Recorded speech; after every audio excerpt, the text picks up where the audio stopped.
Next, we're going to invite Joseph Gilley, who's an engineer on our marketplace team, to talk about hexagons. Thank you. Thank you very much. So yeah, everyone's right. My name is Joseph. So I'm going to be talking about tiling the Earth with hexagons. I'm going to start with a brief history of surge to set the stage, give you an idea about why I'm talking about hexagons. It's kind of a weird thing to be talking about at a locations meetup, but we believe that it solves very important locations problems. So after I set the stage, I'm going to talk about why we chose hexagons as our fundamental geospatial unit. And then hopefully you guys are convinced that we made a right choice. And then I'm going to talk about the hexagonal geospatial indexing library that we built called H3. We'll get to that. All right. I'll start with a brief history of surge. In the beginning, our mission in dynamic pricing was to not run out of cars. This was a huge problem in the beginning during high demand events, things like holidays or events like concerts or sports events.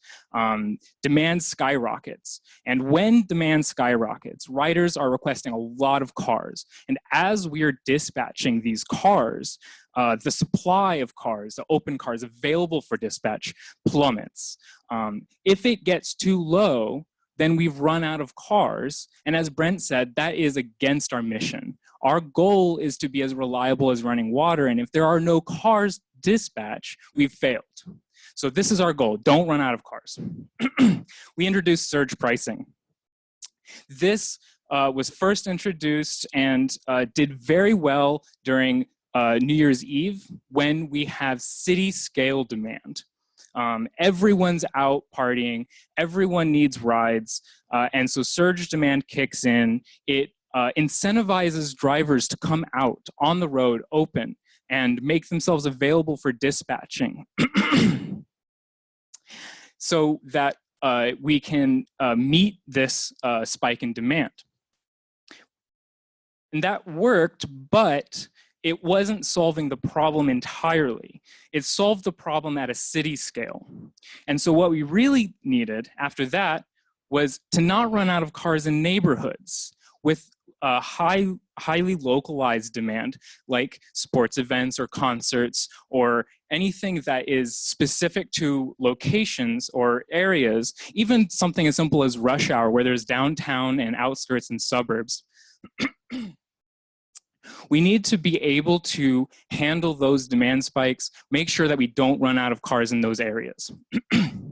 So we introduced neighborhood surge or geofence surge. We drew these shapes, call them geofences, in the general area of neighborhoods where we think that there will be localized demand.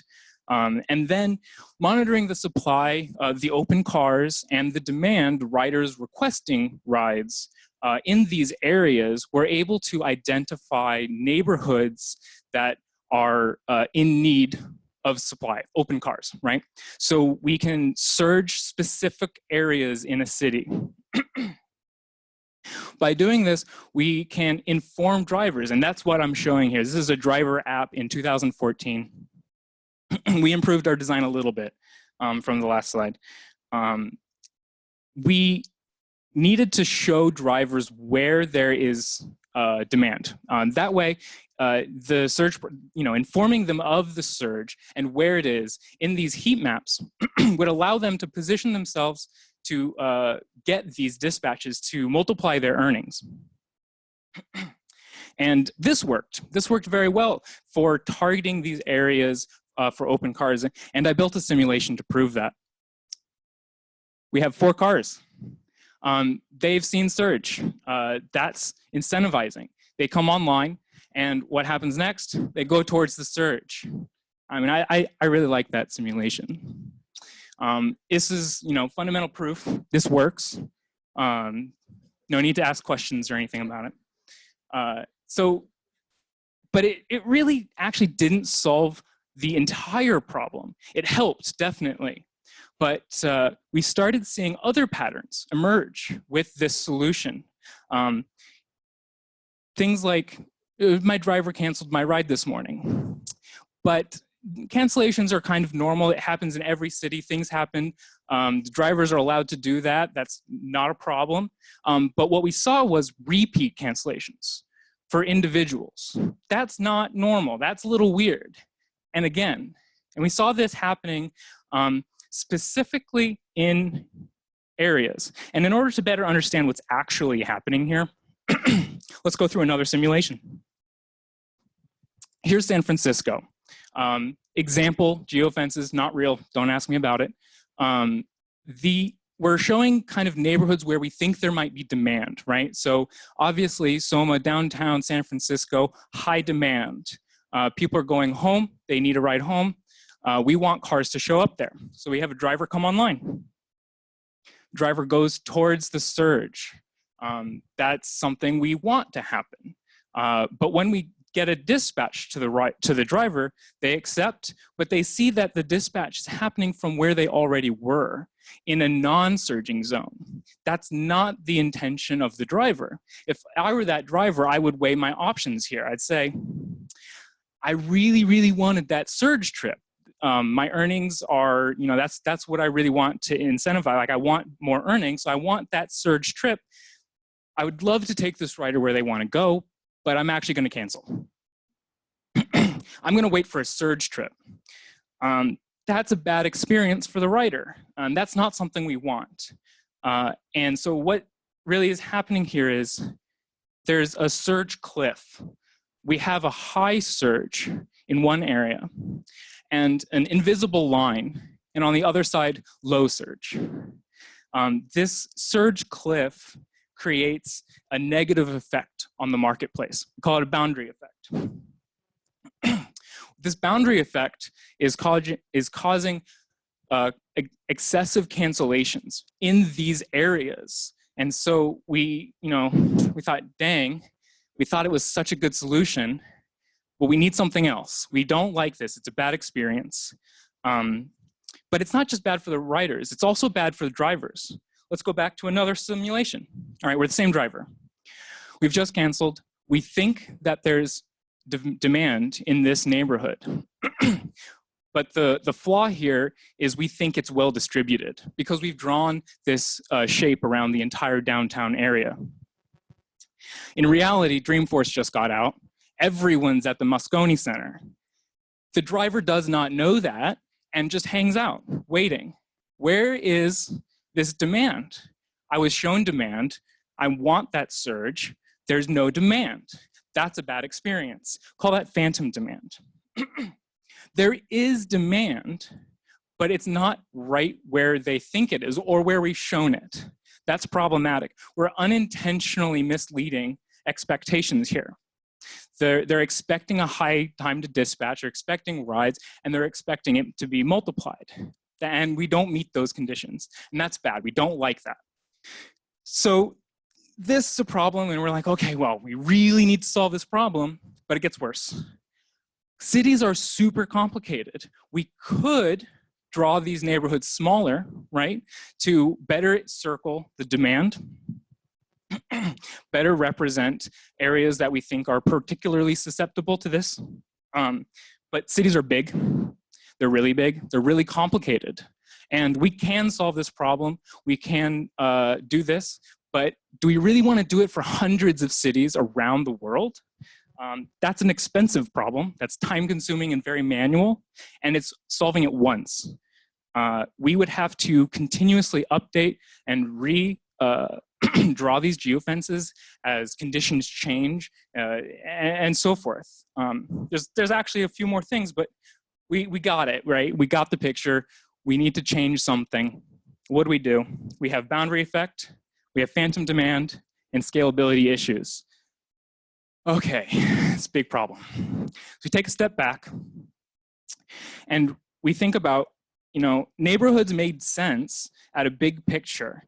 They are centers of area that exhibit similar patterns, but in reality, riders and drivers are on the ground. They are at a much smaller scale than cities, and we need to model our supply and demand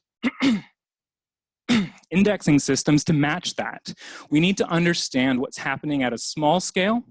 We need to be able to understand all of that small scale action at a large scale, at city scale. We need to do it at global scale. We need to do it all around the world for hundreds and hundreds of cities, and we don't want to do it all the time. Okay, so I think hexagons would be a good idea. I swear that's how that worked. We wanted a grid. We knew we needed something standard. We definitely needed something global. There are a lot of geohashing indexing solutions. So, I mean, why hexagons? It was a neat idea. Brainstorming, no idea's wrong, right? But the more we talked about it, the more it seemed to really, really make sense. They have smooth gradient. We can, with this hexagonal grid, we can implement smooth gradients of demand. We can show drivers clearly where the centers of demand are. And my favorite is, we don't have to draw the neighborhoods. We don't have to spend the time to understand the city or make sure that we're encompassing the right amount of, or our interpretation of what demand should look like. We can let the city tell us, where is your demand?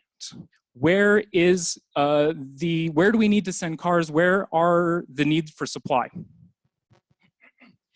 And we can do this globally. We can do this fast. And so we kind of explored this option, but okay, you're not really convinced why hexagons, I get that. So let's talk about why hexagons. Number one question. What? Okay, you ask me later.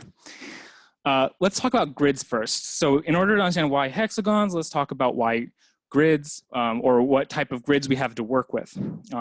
We have three possible options: triangles, squares, and hexagons. They're the only three shapes that tile, that tessellate.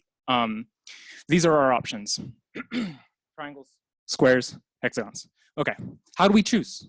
Three options are a lot of options. We evaluated these options very heavily. There are a lot of options, but I'm going to talk about three. These three are our top three reasons for choosing hexagons. We chose these for our use case. This is not a, hexagons are going to solve every problem around the world all the time for everything. This solves our problem. These are the conditions that we're evaluating. So, neighbor traversal.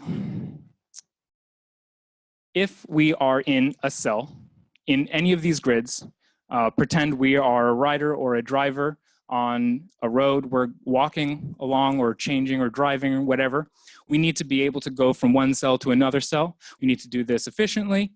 We need to make it simple because, engineers, lazy. Triangles are rough. Triangles have 12 neighbors. They have neighbors that share an edge. They have neighbors that share a point. Each class of neighbor is a different distance away. That makes measuring distance between any two cells very complicated. You have to know what kind of neighbors you're going through. It's hard. Squares are simpler. Squares have two, one that share an edge and one that share a point. That's manageable. It's not perfect, but it's manageable. And hexagons are super unique. They are the only grid that has all of their neighbors exactly the same distance away. That's a super valuable quality for us. That makes our math very easy. It makes it consistent. It's very helpful. But okay, Joe, what if you just considered the neighbors that share an edge? Okay, fine. But if we do that, the axes that we have available for us to move in two-dimensional space plummet. Triangles have 3, squares have 4. we're a continuous system. It's a logistics platform. We want to be more flexible. Hexagons do that for us. All right, I hope you're super convinced now. I'm gonna stop talking about that. Subdivision. This is an interesting one. Subdivision is super important for us because of what I mentioned earlier about the different scales. We need to be able to index at the smallest possible resolution. We need to be able to aggregate that into larger resolutions. And when I say resolutions, I just mean more area. And we need to be able to do that very efficiently. Squares are actually perfect for this. So why not squares? All right, stop. Hexagons, they do not subdivide perfectly. So that didn't stop us. We said, you know what, we don't need perfect. What about really, really, really, really close? If we use 7 hexagons, a seventh the area, we're covering the exact same amount of area with a known amount of error. And if we rotate them just right, alternating, we can also approximate the shape. And we get this. We can cover vast amounts of area, the entire state of California, in only a handful of hexagons. This is super important for sharding. You can represent large cells, very small. You can represent a lot of really small cells. There's a myriad of benefits to this. I'm not going to go into all of them, but we kind of said, okay, squares might be good, but hexagons, we solved the problem. Subdivision's important. It's not off the table. Just as a side, in this particular case, we are able to achieve 10x reduction in data footprint just because of this subdivision. So last one is distortion. And this is actually one of the most important ones for why we chose hexagons as our tiling unit. We are on Earth, okay? Earth is a sphere, basically. It's not really, but just bear with me, it's a sphere for now. And spheres are not flat, right? No, they're not. But the grids were. So what do? We need projections. There are a lot of projections to choose from. What do we choose? We needed a projection that was very, very fast that allowed us to go from a planar system to a spherical system and back. We actually chose that one. Funny enough, if you're familiar with this XKCD comic. We also identified with it, which is interesting. So we are not on a polyhedron, we're on a sphere, but we need a polyhedron in order to project the sphere onto the plane. For squares, a really good choice, cube, makes sense. This is actually what an existing geospatial indexing solution does. Google's S2, phenomenal library, but it uses cubes, and I'll tell you why icosahedrons I think are better. Hint, we used icosahedrons. But we did not use a hexahedron. The naming is unfortunate, but that is what it is. You can also call them a D6 or D20. I'll know what you mean. You can also call it a cube or that 3D shape with triangles, but not the pyramid. I'll still know what you mean. The end result of projecting these shapes onto the sphere results in distortion. And we want to minimize distortion. So why do we choose this fancy shape? Distortion. We want to minimize it. Okay, so why is distortion so bad?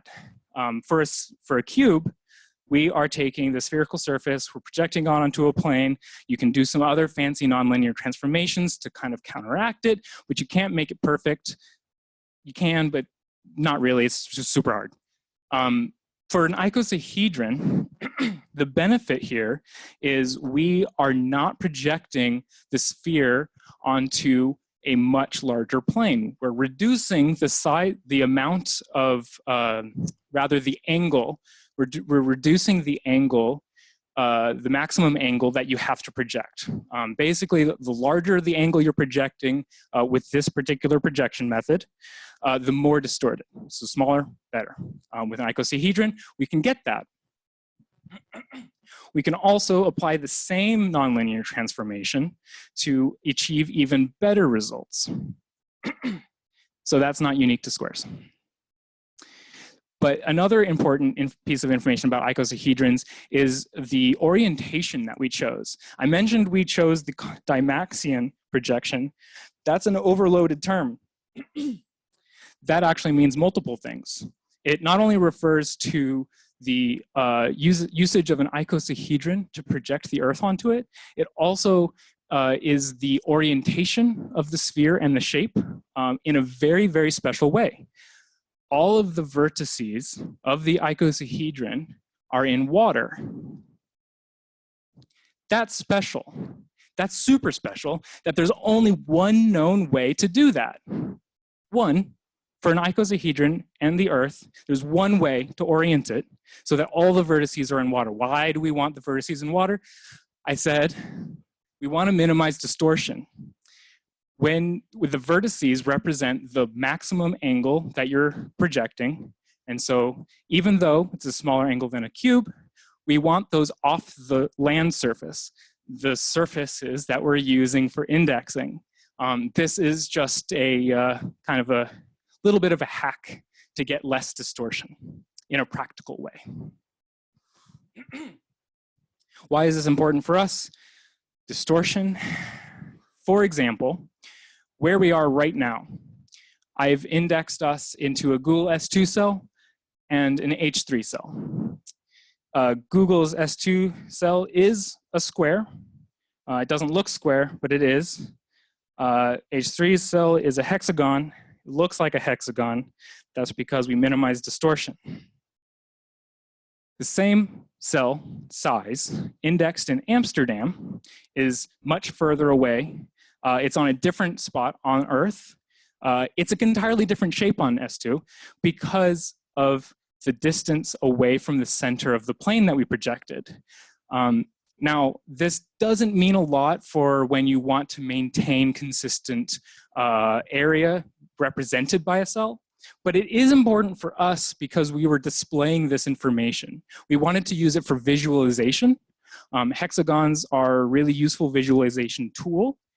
But it doesn't work as well if your hexagons are all askew. It just doesn't look as good. It's a really superficial reason, but it was an important reason for us.